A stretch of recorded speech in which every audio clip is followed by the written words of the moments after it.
Good evening and welcome to Unique New York with Nathan Kaufman.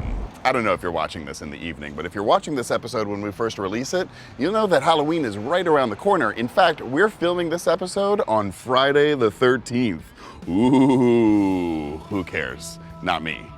As you know, if you've seen other episodes, when we talk about supernatural events, I'm a bit of a skeptic, frequently haunt.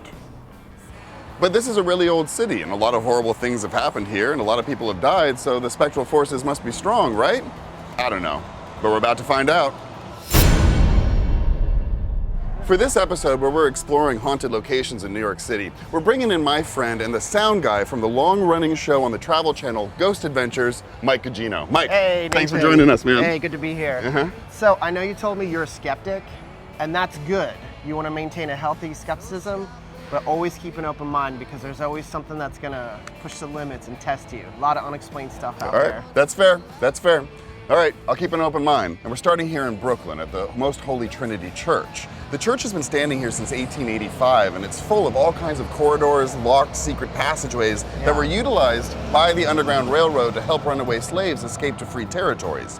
The connecting school goes back to 1887, and it's actually built on top of what was once a cemetery. Yeah, and from what I've heard, the bodies were not removed. So that's a prime environment for haunting. But what I want to talk about is two of the most notable hauntings here. One is Monsignor Michael May. He built the rectory. Also, he died in his sleep in the rectory.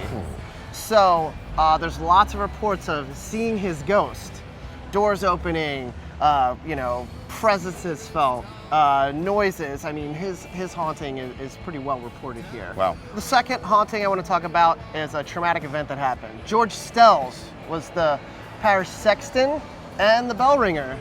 Stells Bells. Stells Bells. Exactly.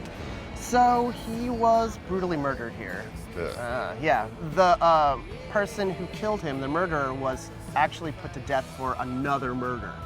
So he actually never got justice. Right. So there's two things linked to him. There's a blood stain on the one of the pews in here that won't go away no matter how much they clean it. Other thing is they hear the bells ringing when nobody's in there. So Stells Bells ring on. All right, so now we're going to Manhattan to the Hotel Chelsea. The building is currently under renovations, and this Victorian Gothic is a stunner.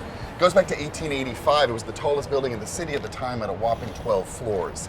The building is most infamous for the incredible amount of amazing artists that have stayed here and all the stories behind it. If we tried to tell you all the people that stayed here in the past, we'd have a 20-minute episode. But just to name a few, Jimi Hendrix, Diego Rivera, Leonard Cohen, Janis Joplin, Iggy Pop, Arthur Miller, Tennessee Williams, Joni Mitchell, Pink Floyd, and Stanley Kubrick. Actually, 2001 Space Odyssey was written by Arthur C. Clarke while he was staying here. And there was a pretty famous murder that took place here too. Yes, that's true. Sid Vicious, famous punk rocker from the Sex Pistols, was staying here with his girlfriend Nancy Spungen, notorious junkies. And so a murder took place. The details of which I won't really go into, it's pretty gruesome. You mentioned there's renovations taking place. For a paranormal investigator, that's a good thing. Yeah. Because what the renovations do is they stir up activity. So it's like you stay in your home and you like it to be the same. Sure. Somebody comes in and messes things up, moves things around, that's gonna make you agitated, uncomfortable. Wow. So that's gonna stir up activity. The most famous is in the bar, glasses moving around, lights turning on and off. Many tenants of the hotel complain about presences, cold breezes, and hearing noises. The most common noise of which is a woman's scream. Now, is that Nancy Spungen screaming for help? Do we know? I don't know, maybe it is. Pretty creepy. And there's one more famous ghost that's known to haunt this place. Yeah, it's the poet Dylan Thomas. Who wrote Do Not Go Gentle into That Good Night. But there's a catch. Yeah? He's also been seen at his favorite watering hole. Oh yeah? You wanna go grab a drink? Let's do it. All right. The White Horse Tavern dates back to 1880, and it was originally a longshoreman's bar. But by the 1950s and 60s, it was a regular bohemian hangout.